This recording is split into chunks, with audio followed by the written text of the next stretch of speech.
friends, I am Dr. Arun Patel and working as the Associate Professor in Physics Electronics Department since 1986.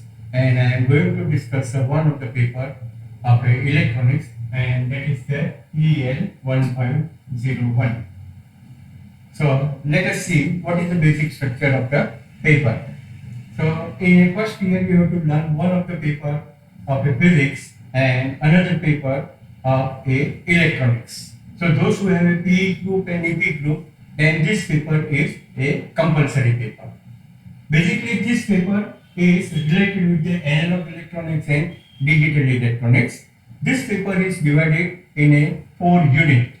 So if you look at this unit number 1, then passive circuit elements and measuring instruments are there. So here in a 12th standard already you learn about what is the resistance, capacitor, inductor. So here in this particular unit you are going to learn about different types of the resistance, different types of the capacitor which we are using in the electronics for constructing the circuits. Correct? And there are number of the other components which we are also using in a electronic circuit like a switches, fuse and a transformer. So here you will get some introduction about a passive component, that is a resistance capacitor. Then the another part of this unit where you have to learn about a instrument, because in the electronics the measurement of the voltage, measurement of the current and the resistance is very important. Then you should know what is the construction of this meter. And here therefore we have this unit where you will learn the construction of a voltmeter, ohmmeter, or you can say kind of a multimeter. Then the second unit is there. The second unit is related with the diodes and application. In a 12th standard already you will learn about a PN junction. PN junction, that is also working as a diode. Correct? Already you will learn what is the characteristics of a PN junction. Then one of the application already you will learn about the diode, and that is the rectifier. But this PN junction is not only used for the rectification purpose. It has number of the applications like a clipping circuit, clapping circuit. Then it is also used in a different electronic circuit. So what are these different applications of this PN junction that we are going to learn in this particular unit number 2. Then unit number 2, there is another part that different types of the diodes are there. Whatever you have learned in a 12th standard, that is the PN junction. But this PN junction also have a different application, and here in that case if you change the concentration of a electron and hole, then you will get a different kind of the diode. So in the electronic we have a diodes like a LED, that is known as the light emitting diode. Then another is a LCD which is called a liquid crystal diode. Then we have a photodiodes. Photodiodes are there, photoconductive devices is there. So basically what is the principle of these different types of the diode?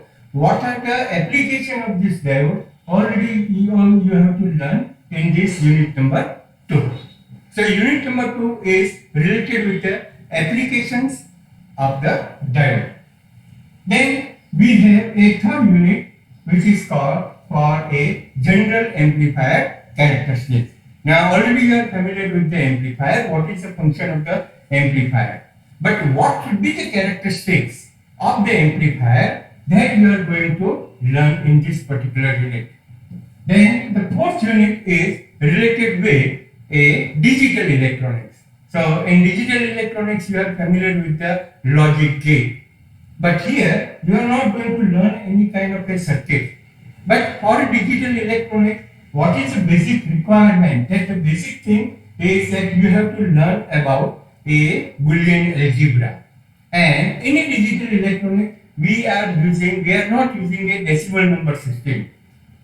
The binary number system is there. So here in this particular unit, you are going to learn about what is a binary number system, how to convert the binary number into a decimal into a binary, and there are other number systems like a hex code is there, octal is there. All this kind of a number systems are there. You will be familiar with all this number system. Then we are also using a different code in a digital electronics like a BCD code or the biquinary code or the XS3 code, 7-segment decoder is there, and all this number system and the code has some application. So for you will get a familiarization with this number system and the code. So in this way, this paper consists of a 4 unit, and in the exam also you will get a one question from each unit. Correct? Now here in this paper, I am not going to discuss all the 4 units. I am going to discuss about a unit number 3, that is the general amplifier characteristics. So let us see what we are going to learn about this general amplifier characteristics. So we have this unit 3, general amplifier characteristics, and here first of all you have to learn about the concept of a amplification, then the notation, which kind of the notation we are using for the amplifier circuit. Then we will define what is the voltage, current and the power gain of the amplifier. Then the most important parameter for the amplifier is a input resistance and a output resistance. Input resistance and the output resistance is there. So here we have to discuss about what is the effect of a input and the output resistance on the output voltage of the amplifier. Then the most important part of the amplifier is, and that is called a harmonic distortion. So when the signal is going to be amplified by the amplifier circuit, then it is not necessary that the shape of the input signal and the shape of the output signal will be identical. So if you are not designing an amplifier properly, then the output signal, the shape of the output signal will be different than the input signal, and that is known as the distortion. So how to measure the distortion? And then we will discuss other types of the distortion also. So harmonic distortion, the frequency distortion, phase distortion, these are the different types of the distortion introduced by the amplifier circuit. So this thing we are going to discuss in the part 1 of this unit. Then in the second part, we are going to define one more unit which is called a decibel. This decibel unit we are using for representing a gain of the amplifier. And why it is important, why we have to introduce this new unit, that we will discuss, and how to measure the gain of the amplifier in decibel, how to measure the bandwidth of the amplifier in the decibel, how we can measure, how we can convert a voltmeter here, how we can measure, convert this voltmeter into a decibel meter. The calibration of this voltmeter is important for measuring the gain of the amplifier. So all these things we are going to discuss in this particular unit number 3.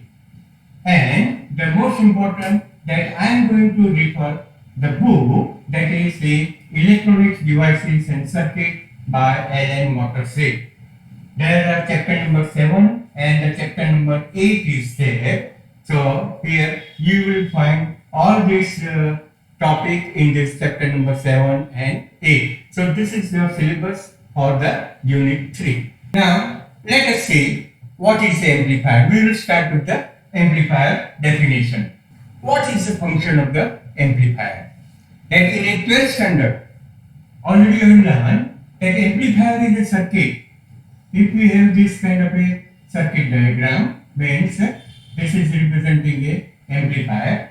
This amplifier has a input terminal and it has the output terminal. We apply the signal Vi and here we have this signal Vo. Correct?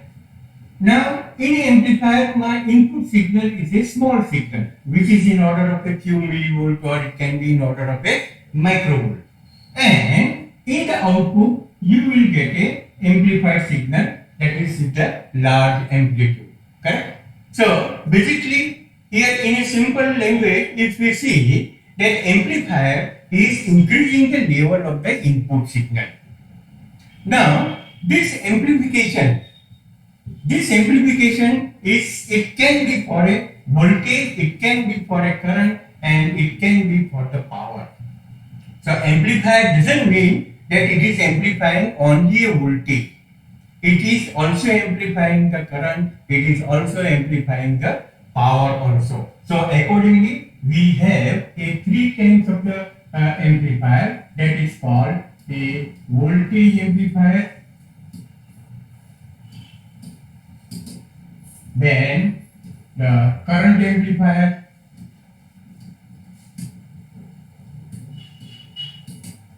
and third one is known as the power amplifier.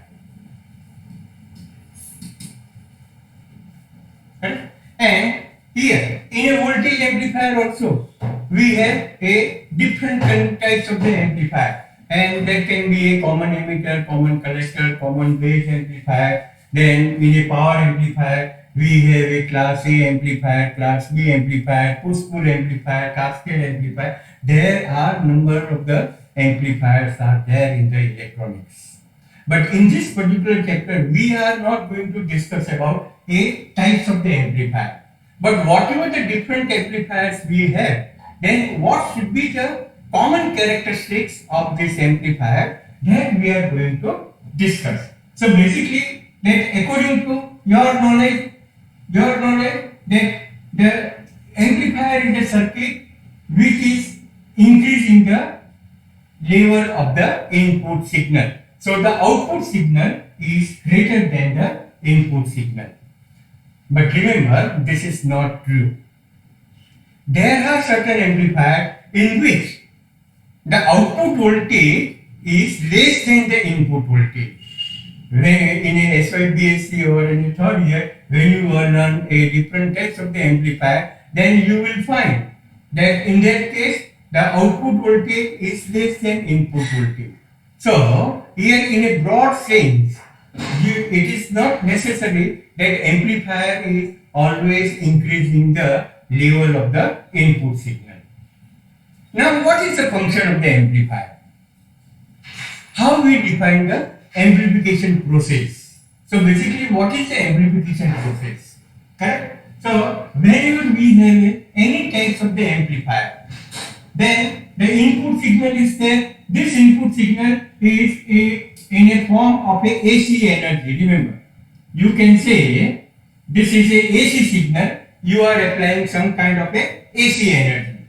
Now this amplifier is increasing the level of the input signal, and in the output again you have a AC signal. So this is also a AC energy.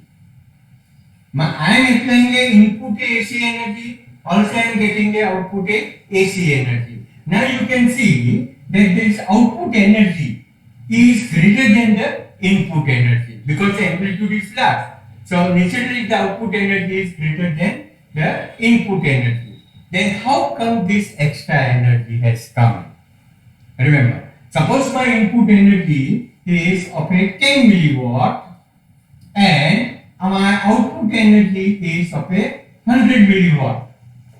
Then how this extra energy has come?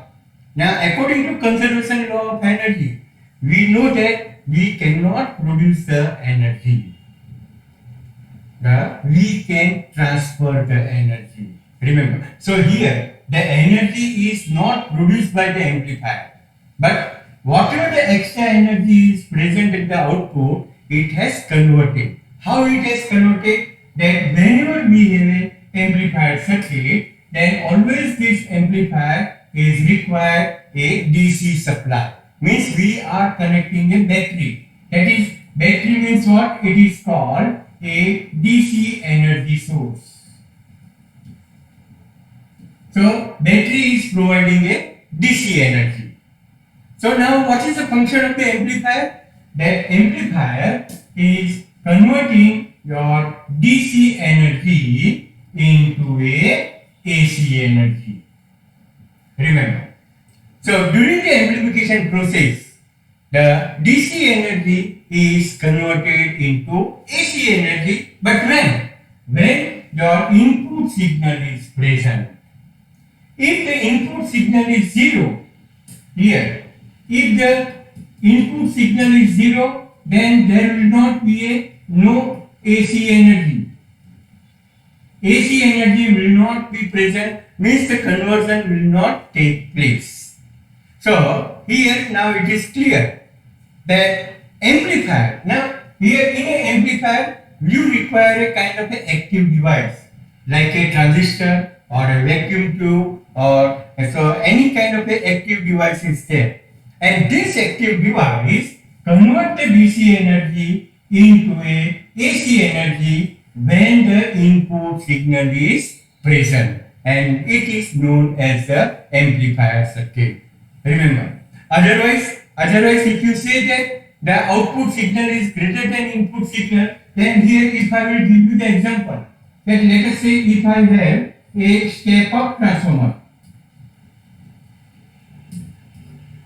In this step-up transformer, I am applying a 1 volt in the primary of the transformer, and I will get a 10 volt in the secondary of the transformer.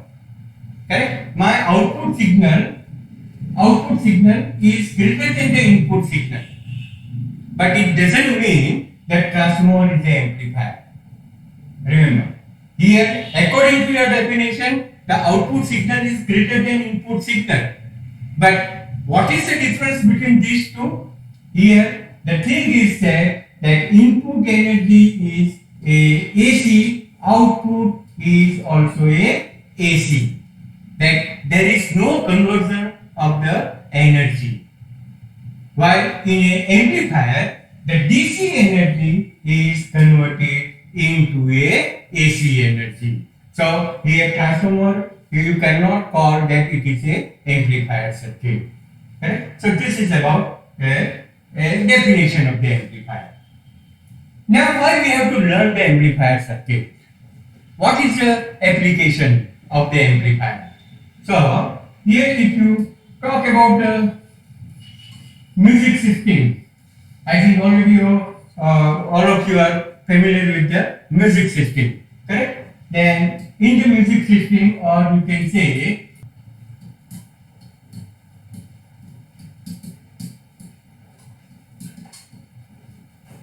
in a music system, what we have, there will be a kind of a microphone will be there, correct? Means whatever your sound is there, this sound has to be converted into a electrical signal, and it is possible with the help of the microphone. But whatever the output signal of the microphone will be there, here if you see this signal, then this signal will be like this, and this signal will be in order of a few millivolt only, and directly if you apply to the loudspeaker, then you will not get any kind of a sound from the loudspeaker. Now if you want a large intensity of the sound, then whatever my millivolt signal is there, it has to be amplified. So output of the microphone is connected to a amplifier circuit, and then the amplifier circuit is connected to the loudspeaker. So whatever the intensity of the sound will be there, it will be large. So here the amplifiers are used in a public address system, it is also used in a music system, then also it is used in a radio and television. Remember, radio and television. In a radio, I think so, already learn about the communication in a 12th standard, correct? Then in a radio we have a kind of an antenna. When this electromagnetic radiation will intercept this antenna, then it will induce the EMF, and this EMF will be in order of a few microvolt. Remember, here, when this electromagnetic radiation intercepts the antenna is nothing but it is a conducting wire, then it is going to induce a EMF according to the Faraday law. So now this signal is in order of a microvolt. So directly if this signal is given to the loudspeaker, then it will not work. So this microvolt signal has to be amplified through this amplifier circuit, and then it will be given to the loudspeaker. So here you require the number of the amplifiers. Remember, the single stage amplifier will not work because my input signal is very weak. So the 2, 3 or 4 stage of the amplifier is required, and after that amplification it will be given to the loudspeaker. Same way in a television, then whatever the information you receive through this antenna, then that information is very weak. Then through this amplifier you have to amplify the signal. So in this way the amplifiers are used in a music system, in a radio, television, then it is also used in a transducer. Remember, suppose if you are going to measure the temperature, then for the measurement of the temperature we are using a thermocouple or a thermistor. Remember, here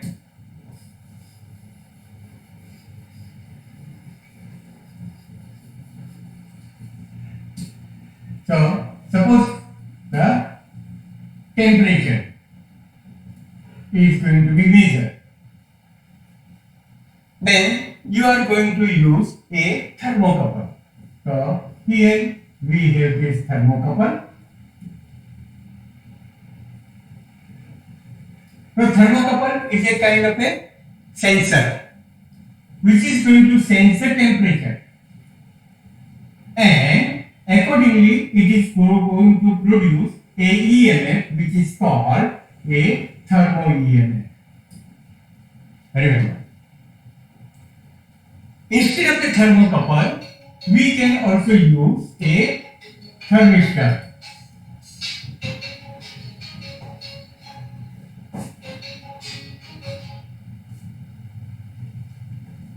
We can also use the thermistor. Correct? But when the temperature is going to be sensed, then whatever the EMF is going to generate, that EMF will be in order of few microvolt.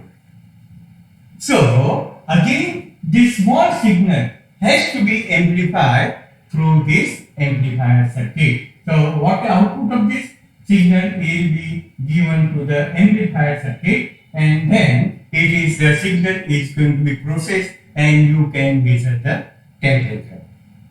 So in this way, whenever we have any kind of a sensor, then the output of the sensor is going to be very weak.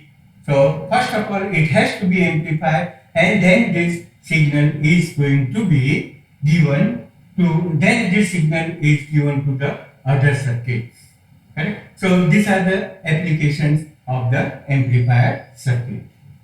So in the next lecture we will see the notation with what are the notation for the amplifier circuits, and then we will discuss about the input and the output resistance of the amplifier.